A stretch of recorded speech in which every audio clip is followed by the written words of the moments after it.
কি অবস্থা ভাই? এরা ম্যাচ নিয়ে কি টেনশনে আছেন? টেনশন থাকারই কথা ভাই।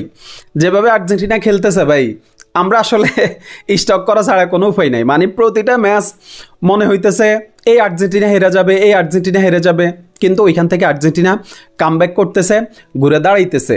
কেপ ভার্দের সাথে যেমন আর্জেন্টিনা আপনার হচ্ছে লাস্ট মুহূর্ত পর্যন্ত অপেক্ষা করা লাগছে জয়ের জন্য, ঠিক তেমনিভাবে মিশরের সাথেও আর্জেন্টিনা লাস্ট মুহূর্ত পর্যন্ত অপেক্ষা করা লাগছে জয়ের জন্যে। মানে দুইটা আফ্রিকান টিম একদম আমাদেরকে নাকানি চুবানি খাইয়েছে। 2022 বিশ্বকাপে আমরা যেরকম ক্রোয়েশিয়া ম্যাচ ছাড়া প্রতিটা নকআউট স্টেজের ম্যাচ কষ্ট করে জিততে হয়েছে, কঠিন করে জিততে হয়েছে, 26 বিশ্বকাপে নকআউট স্টেজের প্রথম দুইটা ম্যাচে হচ্ছে আমাদেরকে কঠিন করে জিততে হয়েছে। এখন সামনে যে ম্যাচগুলো আছে আমার কাছে মনে হয় যে ওই রকম কঠিন করেই জিততে হবে। এবং 22 বিশ্বকাপে যেরকম কঠিন করে জিততে জিততে আর্জেন্টিনা শেষ পর্যন্ত বিশ্বকাপ জিতছে, 26-এও এরকম কঠিন করে জিততে জিততে আর্জেন্টিনা শেষ পর্যন্ত বিশ্বকাপ জিতবে। আমি ভাই আত্মবিশ্বাসী শেষ পর্যন্ত লিওনেল মেসির হাতে আমরা আবার সোনালি ট্রফিটা দেখতে পাবো। এখন সুইজারল্যান্ডের সাথে আর্জেন্টিনার কোয়ার্টার ফাইনাল, আর্জেন্টিনার সামনে আরেকটা ইউরোপিয়ান প্রতিপক্ষ।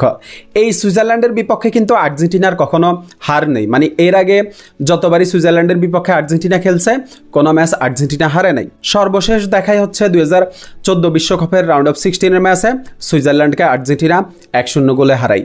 120 মিনিটে সেই লড়াইয়ে লাস্টের দিকে একদম লিওনেল মেসির অ্যাসিস্টে আনহেল দি মারিয়ার দুর্দান্ত গোল এবং আর্জেন্টিনা সুইজারল্যান্ডকে সর্বশেষ দেখাই 1-0 গোলে হারায়। এখন সুইজারল্যান্ডের সাথে আর্জেন্টিনা শুরুর একাদশ কেমন হবে এটা যদি বলি, তাহলে আপনার হচ্ছে মিশরের সাথে আর্জেন্টিনার যে শুরুর একাদশটা ছিল, সুইজারল্যান্ডের সাথেও আর্জেন্টিনার ওই শুরুর একাদশটাই থাকবে। স্কালোনি হচ্ছে আমাদেরকে ওই রকমই কিছু ইঙ্গিত দিছে। এখন লিওনেল মেসি তো আমাদেরকে আসলে প্রতিবারই বাঁচাইতেছে। এই যে এখন পর্যন্ত যতগুলা ম্যাচ আর্জেন্টিনা খেলছে প্রতিটা ম্যাচে হচ্ছে লিওনেল মেসি গোল করছে, পেনাল্টি মিস করতেছে, কিন্তু লিওনেল মেসি হচ্ছে প্রতিটা ম্যাচে ওপেন প্লে থেকে গোল করতেছে। এবং মিশরের সাথে আর্জেন্টিনা যখন 2-0 গোলে হচ্ছে দুইটা গোল যখন কনসিড করে, তখন কিন্তু আমরা আসলে অন্যরকম একটা লিওনেল মেসিকে দেখতে পাইছি।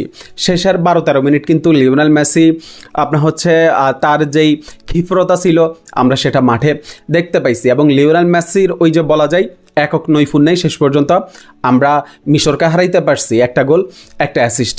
এখন টেনশনের জায়গা যেটা ঘুরে ফিরি সেই আমাদের নাম্বার 9 হুলিয়ান আলভারেজ এবং লাউতারো মার্টিনেজের গোল না পাওয়া। তবে মিশর ম্যাচে কিন্তু হুলিয়ান আলভারেজ এবং লাউতারো মার্টিনেজ যথেষ্ট ভালো ইমপ্যাক্ট রাখছে। লাউতারো মার্টিনেজ তো শেষের দিকে নেমে হচ্ছে একটা অ্যাসিস্ট করছে এবং লাউতারো মার্টিনেজ নামার পরে হচ্ছে আর্জেন্টিনার আক্রমণে আরও অনেক বেশি গতি আসে। এখন মিডফিল্ড নিয়ে আসলে কিছু কথা বলতে হয়। আমাদের রদ্রিগো ডিফল ফর্মে নাই, ক্লিক করতেছে না। গ্রুপ পর্বে প্রথম দুইটা ম্যাচে রদ্রিগো ডিফল যেভাবে পারফর্ম করছে, কেপ ভার্দে ম্যাচ বা হচ্ছে আপনার মিশর ম্যাচে কিন্তু আমরা রদ্রিগো ডিফলের কাছ থেকে প্রত্যাশা অনুযায়ী পারফরমেন্স আসলে পাই নাই। লিয়ান্দ্রো ফেরাদেজ আমাদের বর্তমানে মিডফিল্ডের ইঞ্জিন, ও কিন্তু দুর্দান্ত ফর্মে আছে এবং মিশর ম্যাচে লিয়ান্দ্রো ফেরাদেজের ইমপ্যাক্টটা অনেক বেশি ছিল।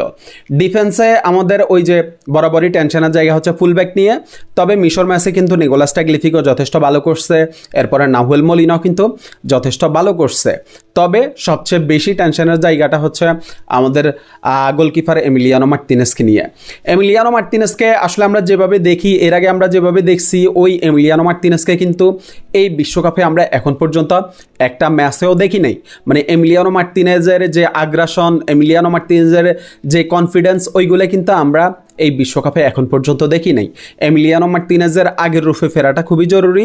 এবং এমিলিয়ানো মার্টিনেজ কিন্তু মিশর ম্যাচের পরে আপনার হচ্ছে এটা বলছে যে আমি আসলে আগের মতো দলকে সার্ভিস দিতে পারতেছি না, বা সবাই যেভাবে আর্জেন্টিনার জয়ে হচ্ছে ইমপ্যাক্ট রাখতেছে আমি ইমপ্যাক্ট রাখতে পারতেছি না, এটা হচ্ছে আমাকে ভিতর থেকে বোগাইতেছে। আমি চেষ্টা করব সামনের ম্যাচগুলোতে দলের জয়ে অবদান রাখতে। সো এমিলিয়ানো মার্টিনেজের কাছ থেকে কিন্তু আমরা আশাবাদী কিছু কথা শুনছি এবং আশা করি সামনের ম্যাচগুলোতে এমিলিয়ানো মার্টিনেজ আবার আগের রূপে ফিরে আসবে। সুইজারল্যান্ডের সাথে আমাদের একটা কঠিন ম্যাচ হবে, কিন্তু আমি আশাবাদী যে আর্জেন্টিনা এই ম্যাচটা জিতে সেমিফাইনালের জন্য কোয়ালিফাই করবে।